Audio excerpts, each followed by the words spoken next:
All right, West Virginia fans, jam-packed show. We have a ton to talk about tonight.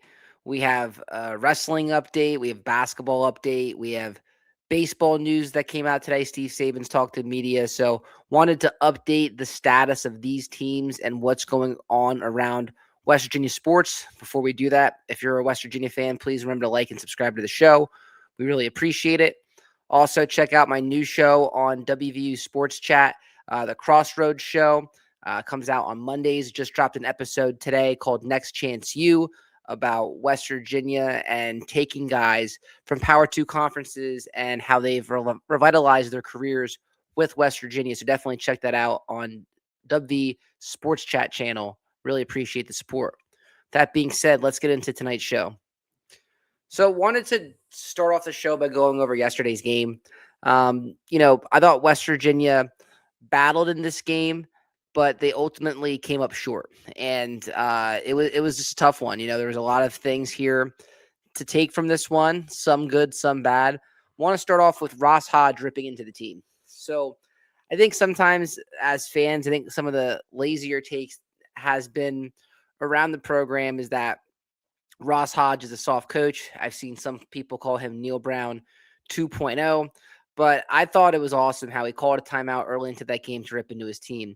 He wasn't happy with the defensive rotations that were happening with his team, and Texas Tech was hitting three-pointers all over the place, and he let them know that it was pretty unacceptable what he saw in the beginning, and he was trying to fire up his team. And he's a desperate coach right now. Not that his job's on the line by any means. He's definitely safe for a few years, but desperation in terms of trying to get the most out of this team, because this team has shown glimpses, but they've really only put it together a few times this year for a complete game. So I think he wants to get more out of this team, and he knows that the clock's ticking. If they want to get into the NCAA tournament, they got to start moving quickly and getting some wins. And he saw a chance to get one yesterday, but ultimately the team came up short. Let's talk about the missed free throws, which just means the missed opportunities, right? Missed free throws, in my opinion, are missed opportunities. And if you look at the stats from yesterday, they shot 57% from the free throw line. Right now, they're ranked 15th in the Big 12 in free throw percentage, and that's just not going to cut it. There's been many times this year where this team has left a lot of free points at the charity stripe on the table and has cost them games. And yesterday's another example. When you miss 10 free throws and you lose by 7, you have to look back at that as what could have been. So I think missed free throws, missed opportunities. This is not a one-off. This has been something that's haunted this team all year, and it just has not gotten better. I thought more Lorient, Floyd, and Obioha gave the team a chance yesterday. If you look back at the box score from yesterday, Lorient had a really good game, 21 points, and really kept the Mountaineers in it, especially in that first half. Really effective from the field with 10 for 14 shooting, and he had 5 rebounds. And then Jasper Floyd, when Huff and Eaglestaff are off, the fact that he put up a double-digit night is something we were looking forward to seeing more of Jasper Floyd do. But the fact that he did it yesterday was a good sign for him. So he got 10 points. I thought Harlan continues to play with a lot of energy. I know he's not everyone's favorite big man, but I think if you look at the energy that he's putting out there, we appreciate that. And he was, he played with a lot of energy yesterday and did some decent things in this game. And then Chance Moore, too, another spark off the bench, 10 points. But again, the free throw shooting for him has just been pretty poor. 3 for 8 yesterday from the free throw line himself. So he missed three throws from him. Obioha missed 4 himself. So there you go. So as good as those guys were, it does go back to free throws. Huff and Eaglestaff, inconsistent play, and I just think that's been the theme since starting the Big 12 part of the schedule. Some days Honor Huff looks like he is amazing and he's really lighting it up, but other times you see halves like you did in the first half yesterday where it's a zero burger, right? And no points. And same thing with the Eaglestaff. You see glimpses in it. And sometimes you can even see a glimpse in a game, but then he just kind of disappears. So the fact that we have 2 of our leading scorers playing inconsistently and struggling is definitely a concern. And it's one of the major reasons why this team has struggled against power teams. It's just not get when you are going against teams that are more talented than you and your best scorers aren't scoring. It's just a really tough way to win a game. And then, the other thing is just numbers don't lie, man. If you look at this, yesterday's 3-point percentage was just abysmal. 2 for 22 from the 3-point line from behind it, and they got 9% percentage. So shooting 9% behind the arc is just not going to cut it against teams of this caliber. I mean, if you look at it, Texas Tech shot 54% from the 3-point line, and that's not that surprising because Texas Tech is one of the best 3-point shooting teams in the nation. But you have to at some point match that, or at least come close to it. And you weren't even in the same ballpark. When you're trading 2 for 3s, it's just going to be a really tough way to battle back in that game. So the next thing is just we have a week layoff now. If you look at the future schedule coming up, we have a little bit of a break here, which I'm not sure if that's a good or bad thing. I think you've had some strong points this year. You've had some low points. You're coming off of a loss, so hopefully they can regroup before this road trip and get their mind right, because this is going to be a grind.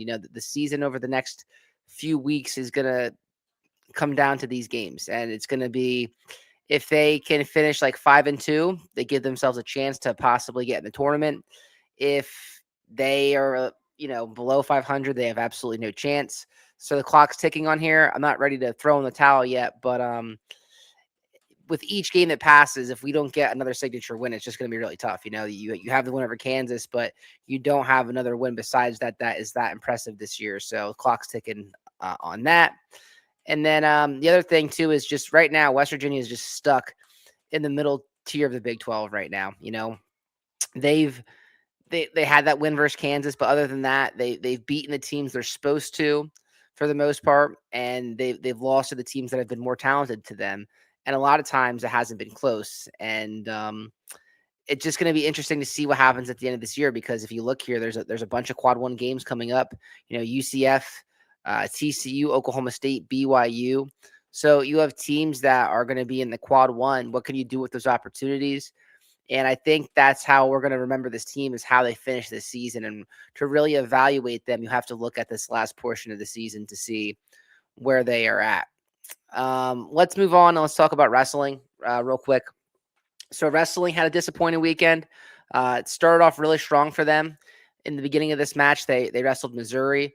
Missouri and West Virginia were a pretty evenly matched team. I actually had Missouri winning this one, but in a close match. And for the beginning of the match, West Virginia looked really strong coming out of the gate here. If you look at the first 3 weight classes, West Virginia took care of business. Jet Strickenberger in his last match at the Hope Coliseum had a nice 4-1 decision over Mac Mauger. So Jet is a guy that is going to be looking to get back on the podium in just a few short weeks. NCAAs. Gunnar Andrick is a freshman that continues to get better and just wrestled a really smart match and beat a ranked kid in Gage Walker 4-2. So another confidence boost for Gunnar Andrick. And then Jordan Titus in his last match on senior night, he wins 4-2, which was awesome to see. Jordan Titus is a guy that's been loyal to the program and has wrestled a lot of matches for the Mountaineers. And he's going to be trying to gain a lot of momentum here to try to get himself in position to go back to nationals. That'd be a nice way to end his senior season and his career if he can get back to nationals and give it one more go. So he's going to need to keep stacking wins. And then after that, TJ Langley gives up a tech fall, 18-3. And then Ty Waters has a nice major decision over Teague Travis. Was winning 7-0, had the riding time point, so that turned into a major decision. And then just a string of bad luck happened for West Virginia after that point. Like I said, if you look at halfway through the match, West Virginia wrestled as near as perfect as you possibly could, but then the bad luck started coming in. So it all started with Sean Taylor having to injury default against Jay Conaway from Missouri. So when that happens, that could turn into like a 3 to 6 point swing. And if Taylor could have won that match, it could have even swung it even more. So the fact that you gave up 6 there, it kind of just felt like you lost all momentum in that match. And then right after that, was the dagger, in my opinion. So Brody Connolly, who's a really solid wrestler for West Virginia and shows up each and every night and competes his tail off, just had some bad luck against Cam Steed. Cam Steed came out and he got a quick fall for Missouri in 23 seconds, which pretty much shocked the crowd. I mean, it was crazy. And Steed's a very good wrestler, but you would expect Connolly to that one was a toss up, so that was a huge swing in this match. So you go to back weight classes to start the second half of the match, and you have an injury default and you give up pins. That's 12 points right there for Missouri. And they're just so dang good up top that it's going to be tough to beat those guys with the guys they had left in their lineup. You look at Aiden Sinclair, who's a really talented young wrestler, number 3 in the nation, and Ian Bush battled. He really battled him hard, but ultimately Sinclair edged him out 2-1.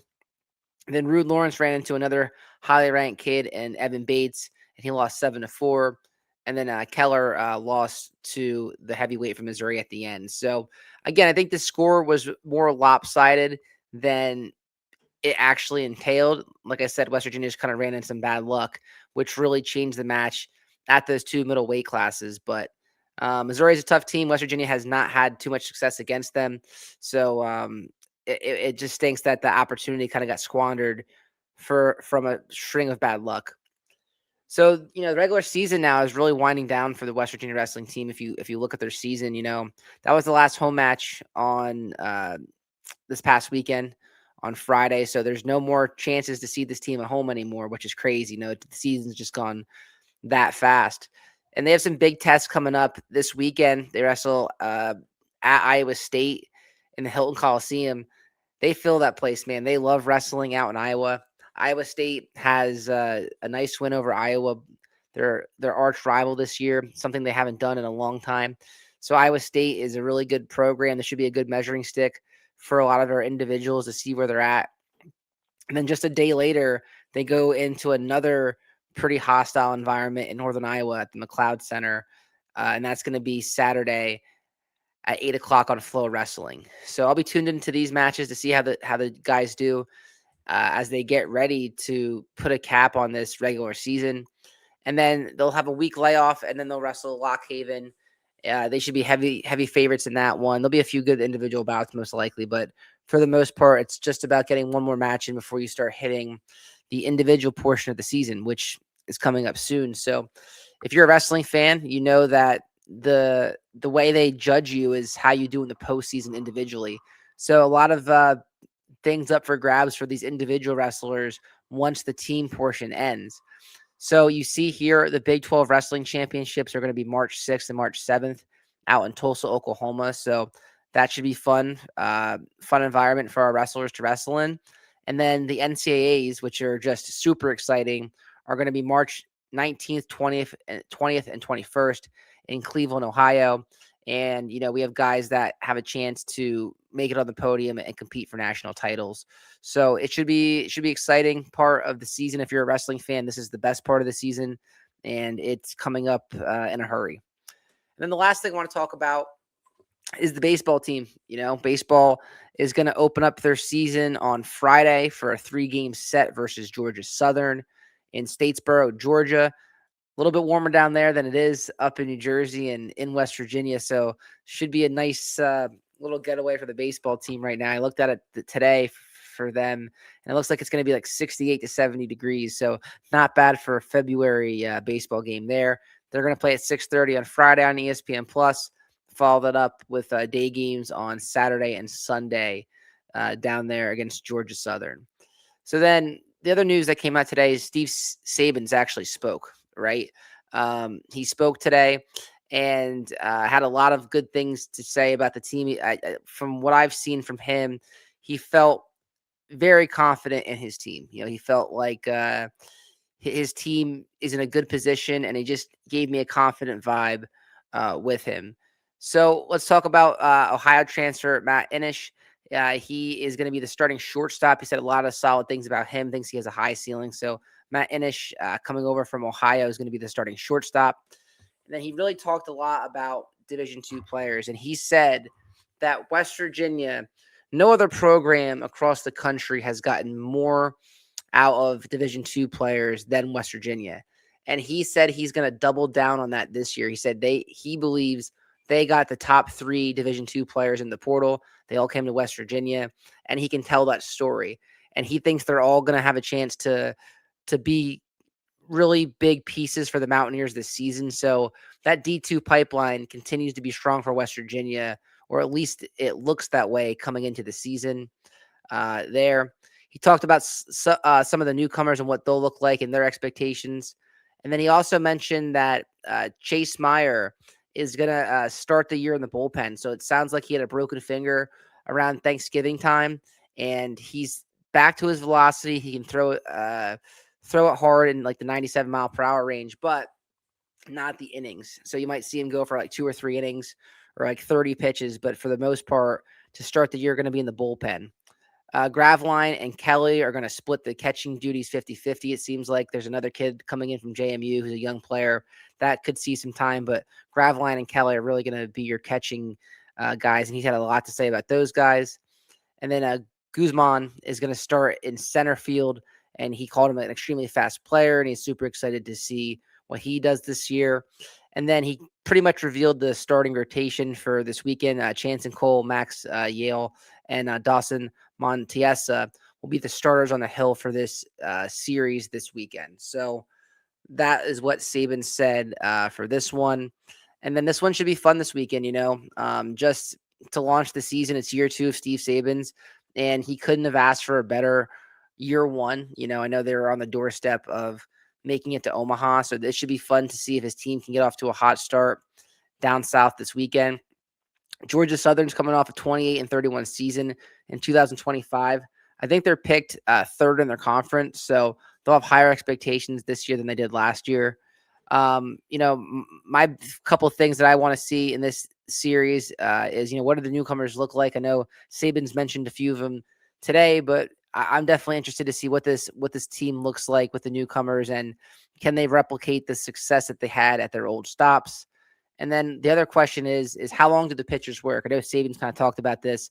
The guys are going to be on pitch counts for the start of the season. He said probably no more than 70 pitches for a lot of these guys. So you're going to see guys pitch 2, 3, maybe 4 innings, and then have another guy ready to do it again right after that. So it should be interesting to see how he manages these arms. And then the other question for me is, what does the batting lineup look like, each day? How many guys play? You can only put 9 on the field. You have a big roster. So which guys are continually out there? Do they mess around with the lineup of who bats first, second, and switch it? Or is it more of a consistent lineup? All questions that we should have answered in the next few days as this team gets ready to launch their season. That's all I got. Just wanted to hop on here and do a quick video and talk about our teams because it's a busy time of the year. I appreciate you guys. Don't forget to like and subscribe to JerseyEER. We'll talk to you guys next time on the JerseyEER Show.